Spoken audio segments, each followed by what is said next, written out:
ನಮಸ್ಕಾರ ವೀಕ್ಷಕರೇ, ಇವತ್ತಿನ ಈ ವಿಶೇಷವಾದ ವಿಶ್ಲೇಷಣೆಗೆ ಸ್ವಾಗತ. ಕುಂಭ ರಾಶಿಯವರ ಜೀವನವನ್ನು ಹತ್ತಿರದಿಂದ ನೋಡಿದರೆ ಇಷ್ಟು ದಿನ ಅವರು ಅನುಭವಿಸಿದ ಆ ಒಂಟಿತನ, ಕತ್ತಲೆಯಲ್ಲಿ ಕಳೆದ ಆ ನೋವಿನ ದಿನಗಳು, ಇದೆಲ್ಲದಕ್ಕೂ ಮುಕ್ತಿ ಹಾಡುವ ಸಮಯ ಈಗ ಹತ್ತಿರ ಬಂದಿದೆ. ಯಾರು ಇವರನ್ನು ನಿಕೃಷ್ಟವಾಗಿ ನಡೆಸಿಕೊಂಡಿದ್ದಾರೋ, ಯಾರು ಇವರ ಪ್ರಾಮಾಣಿಕತೆಯನ್ನು ಕೇವಲ ದೌರ್ಬಲ್ಯ ಎಂದು ಭಾವಿಸಿ ದೂರ ತಳ್ಳಿದ್ದಾರೋ, ಅವರೆಲ್ಲರೂ ಬೆರಗಾಗಿ ತಲೆಬಾಗುವಂತಹ ಒಂದು ಅದ್ಭುತ ಸಮಯ ಜುಲೈ 2026ರಲ್ಲಿ ಆರಂಭವಾಗುತ್ತಿದೆ. ಕುಂಭರಾಶಿಯವರು ಅನುಭವಿಸಿದ ಆ ತೀವ್ರವಾದ ಮಾನಸಿಕ ಹಿಂಸೆ, ಪ್ರಾಣಕ್ಕಿಂತ ಹೆಚ್ಚಾಗಿ ನಂಬಿದವರಿಂದಲೇ ಬೆನ್ನಿಗೆ ಬಿದ್ದ ಆ ಚೂರಿ, ಇದೆಲ್ಲದಕ್ಕೂ ಕರಾರುವಕ್ಕಾದ ನ್ಯಾಯ ಒದಗಿಸಲು ಜುಲೈ ತಿಂಗಳು ಒಂದು ಮಹಾದೈವಿಕ ಪರ್ವಕಾಲವಾಗಿ ಬದಲಾಗಿದೆ. ಕುಂಭರಾಶಿಯವರ ನೈಜ ಸ್ವಭಾವವನ್ನು ನಾವು ಸ್ವಲ್ಪ ಸೂಕ್ಷ್ಮವಾಗಿ ಗಮನಿಸಿದರೆ ಇವರದ್ದು ವಾಯುತತ್ವದ ರಾಶಿ. ವಾಯು ಅಂದರೆ ಕೇವಲ ಚಂಚಲತೆಯಲ್ಲ, ಅದು ಜ್ಞಾನ, ಸ್ವಾತಂತ್ರ್ಯ, ಹೊಸ ಚಿಂತನೆ ಮತ್ತು ಮಾನವೀಯತೆಯ ಸಂಕೇತ. ಆದರೆ ದೊಡ್ಡ ದುರಂತ ಅಂದರೆ ಸಮಾಜ ಇವರನ್ನು ಯಾವಾಗಲೂ ತಪ್ಪಾಗಿ ಅರ್ಥೈಸಿಕೊಂಡಿದೆ. ಇವರು ಹೊರಗಡೆ ಬಹಳ ಗಟ್ಟಿಯಾಗಿ ನಿರ್ಲಿಪ್ತವಾಗಿ ಕಾಣಬಹುದು, ಆದರೆ ಅವರ ಒಳಗಿರುವ ಆ ಸೂಕ್ಷ್ಮ ಮನಸ್ಸು ಒಂದು ಸಣ್ಣ ದ್ರೋಹಕ್ಕೂ ಆಳವಾಗಿ ನೋವು ಅನುಭವಿಸುತ್ತದೆ. ಆದರೆ ಒಂದು ವಿಷಯ ನಿಮಗೆ ಗೊತ್ತೇ? ಇವರ ಈ ಮಾನವೀಯತೆಯ ಹಿಂದೆ ಅಡಗಿರುವ ನಿಜವಾದ ಶಕ್ತಿಯನ್ನು ಜಗತ್ತು ಶೀಘ್ರದಲ್ಲೇ ಅರಿಯಲಿದೆ. ಇಲ್ಲಿ ಒಂದು ಅತ್ಯಂತ ರಹಸ್ಯವಾದ ಗುಪ್ತ ಸತ್ಯ ಅಡಗಿದೆ. ಅದುವೇ ಈ ಬ್ರಹ್ಮಾಂಡವು ಇವರ ಮೇಲಿನ ಎಲ್ಲ ಅಪವಾದಗಳನ್ನು ಸಂಪೂರ್ಣವಾಗಿ ಅಳಿಸಿ ಹಾಕಲು ಈಗ ಸಜ್ಜಾಗಿದೆ. ಈ ಮಾತು ಅದ್ಭುತವಾಗಿ ಏನನ್ನು ವಿವರಿಸುತ್ತದೆ ಅಂದರೆ, ಕುಂಭರಾಶಿಯವರ ವೈಯಕ್ತಿಕ ಜೀವನದ ಹಳೆಯ ಪುಟಗಳನ್ನು ತಿರುವಿ ನೋಡಿದಾಗ ಅಲ್ಲಿ ಯಶಸ್ಸಿಗಿಂತ ಹೆಚ್ಚಾಗಿ ನಂಬಿಕೆಗೆ ಸಿಕ್ಕ ದ್ರೋಹಗಳೇ, ಕತೆಗಳೇ ಎದ್ದು ಕಾಣುತ್ತದೆ.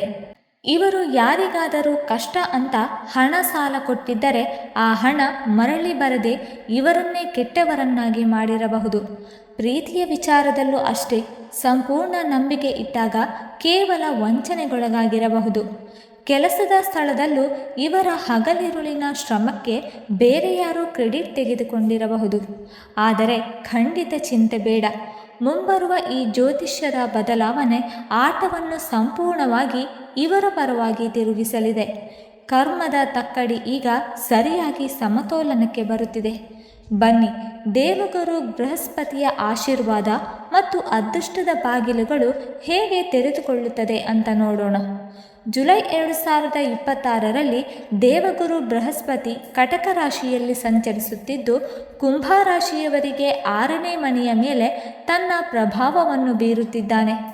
ವೇದ ಜ್ಯೋತಿಷ್ಯದ ಪ್ರಕಾರ ಇದು ಶತ್ರುಗಳು, ಸಾಲಗಳು ಮತ್ತು ಅಡೆತಡೆಗಳ ಮೇಲೆ ವಿಜಯ ಸಾಧಿಸುವ ಸಮಯ. ಇಷ್ಟು ದಿನ ನಿಮ್ಮನ್ನು ಕಾಡುತ್ತಿದ್ದ ಸಮಸ್ಯೆಗಳು ಒಂದೊಂದಾಗಿ ದೂರವಾಗಲಿದೆ. ಕಾನೂನು ವ್ಯಾಜ್ಯಗಳು, ಹಳೆಯ ಸಾಲಗಳು ಅಥವಾ ಆರೋಗ್ಯದ ತೊಂದರೆಗಳು ಇದ್ದರೆ ಅವುಗಳಿಂದ ಪರಿಹಾರ ಸಿಗುವ ಸೂಚನೆಗಳು ಗೋಚರಿಸುತ್ತದೆ.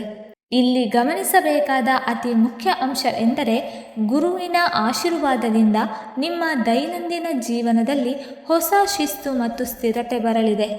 ಉದ್ಯೋಗದಲ್ಲಿ ಪದೋನ್ನತಿ, ಹೊಸ ಅವಕಾಶಗಳು ಅಥವಾ ಉತ್ತಮ ಆದಾಯದ ಮಾರ್ಗಗಳು ತೆರೆದುಕೊಳ್ಳಬಹುದು.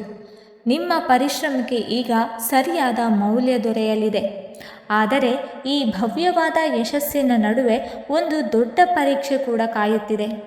ನಾವೀಗ ಈ ವಿಶ್ಲೇಷಣೆಯ ಬಹು ಮುಖ್ಯವಾದ ತಿರುವಿಗೆ ಬಂದಿದ್ದೇವೆ. ಅದೇ ಶನಿದೇವನ ಕಠಿಣ ಪಾಠ. ಕುಂಭರಾಶಿಯ ಅಧಿಪತಿ ಶನಿದೇವ. ಆದ್ದರಿಂದ ಶನಿಯ ಪ್ರಭಾವ ನಿಮ್ಮ ಜೀವನದಲ್ಲಿ ವಿಶೇಷ ಮಹತ್ವವನ್ನು ಹೊಂದಿದೆ. ಶನಿದೇವ ಈಗ ನಿಮ್ಮ ಹಣಕಾಸಿನ ವಿಷಯಗಳಲ್ಲಿ ಅತ್ಯಂತ ಎಚ್ಚರಿಕೆಯಿಂದ ಇರಲು ಸೂಚಿಸುತ್ತಿದ್ದಾನೆ.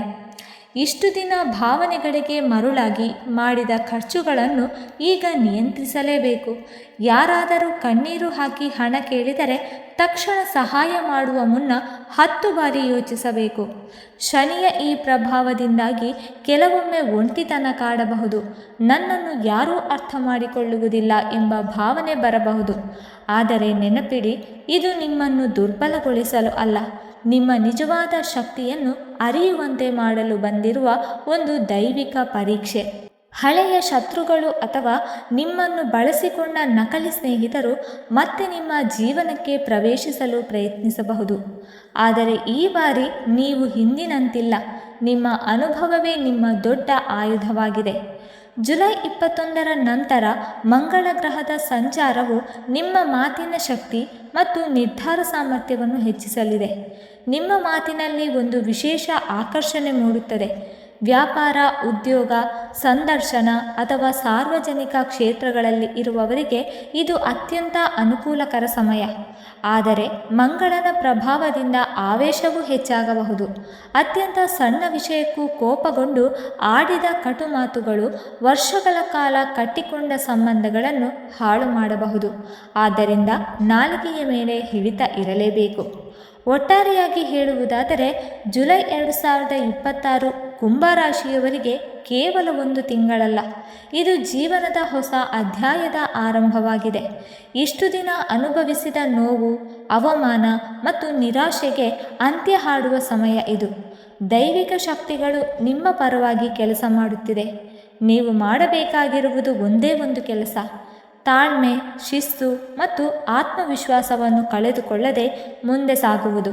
ಆಗ ನೀವು ಕನಸಲ್ಲೂ ಊಹಿಸದಂತಹ ಯಶಸ್ಸು, ಗೌರವ ಮತ್ತು ನೆಮ್ಮದಿಯನ್ನು ಪಡೆಯುವಿರಿ. ವೀಕ್ಷಕರೇ, ಈ ಮಾಹಿತಿ ನಿಮಗೆ ಇಷ್ಟವಾಗಿದ್ದರೆ ದಯವಿಟ್ಟು ಲೈಕ್ ಮಾಡಿ, ಶೇರ್ ಮಾಡಿ ಮತ್ತು ಜೈ ಶನಿದೇವ ಎಂದು ಕಮೆಂಟ್ ಮಾಡಿ. ಹಾಗೆ ಮುಂದಿನ ವಿಡಿಯೋಸ್ಗಳಿಗಾಗಿ ನಮ್ಮ ಚಾನಲನ್ನು ಸಬ್ಸ್ಕ್ರೈಬ್ ಮಾಡಿಕೊಳ್ಳಿ. ಧನ್ಯವಾದಗಳು.